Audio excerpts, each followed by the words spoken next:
Հոկտեմբերի 11-ին պատմական Օձուն գյուղը մեծ շուքով եւ հանդիսավորությամբ նշեց գյուղի օրը։ Գեղեցիկ բնությամբ, տարավոր պատմությամբ եւ մշակութային ժառանգությամբ հարուստ Օձունի օրը դարձավ ոչ միայն ուրախության, այլև միասնականության, հպարտության եւ հայրենիքի նկատմամբ սիրո տոն։ Տոնի մեկնարկը տրվեց հերոսների հիշատակը հավերժացնող խաչքարի մոտ, ծաղկեդրման արարողությամբ։ Միջոցառմանը հատուկ հուզմունք եւ ջերմություն հաղորդեց Օձունի արվեստի դպրոցի մանկական երգչախմբի ելույթը, որպես հարգանքի տուրք հայրենիքի համար զոհվածների հիշատակին։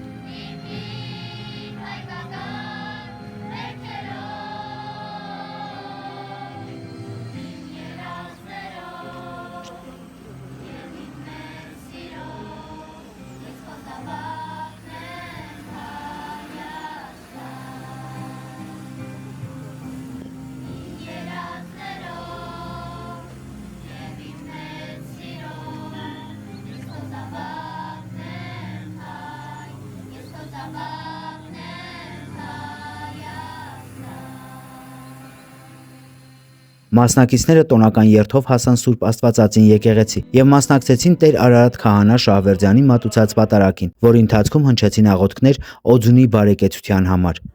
Օրվա պաշտոնական մասը կայացավ Օձունի մշակույթի տանը։ Նախ շնորհավորական խոսքով հանդես եկավ Ալավերդի համայնքի ղեկավար Դավիթ Խումաշյանը, ով իր ելույթում ընդգծեց, որ համայնքային իշխանությունները շարունակաբար աշխատում են Օձունի զարգացման ուղղությամբ, նախաձեռնելով եւ իրականացնելով կապիտալ ծրագրեր բոլոր ոլորտներում։ Համայնքի ղեկավարը շնորհավորեց օձնեցիներին, մաղթեց բարգավաճում եւ ընդգծեց, որ Օձունը համայնքի ամենաակտիվ բնակավայրերից մեկն է։ Պաշտոնական հատվածին հաջորդեց մշակույթի տան կողմից կազմակերպված տոնական հանդիսությունը։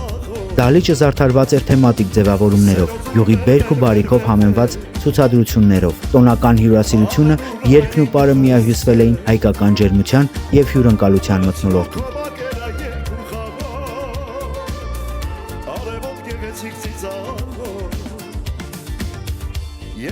Գյուղի մյուս հատվածում օրը շարունակվեց սպորտային խաղերով, որոնք անցկացվեցին աշխույժ եւ մրցակցային տրամադրությամբ։ Երեկոյան Սուրբ Աստվածածին եկեղեցու բակում բացվեց Օձունի ստեղծագործողների ցուցահանդեսը, որտեղ ներկայացված էին համայնքի տաղանդավոր բնակիչների ձեռագործ աշխատանքները։ Օրվա ավարտին վարչական ղեկավար Ամրաստան Ջանիմյանը պարգևատրեց սպորտային խաղերի հաղթողներին եւ շնորհակալություն հայտնեց բոլորին մասնակցության համար։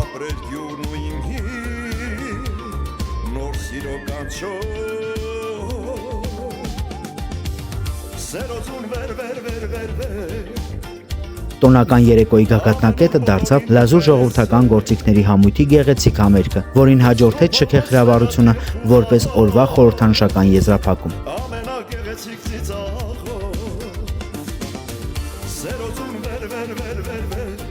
Նշենք, որ Օձունի օրը անցկացնելու գաղափարը պատկանում է վարչական ղեկավար Ամրաստան Ջանիմյանին։ Նրա նախաձեռնությամբ այս գեղեցիկ միջոցառումը կյանքի կոչվեց առաջին անգամ։ Ամրաստան Ջանիմյանը նշեց, որ Օձունի օրը դառնալու է ամենամյա, միավորելով բոլոր օձնեցիներին մեկ գաղափարի շուրջ՝ սիրել, պահպանել եւ զարգացնել իրենց հայրենի գյուղը։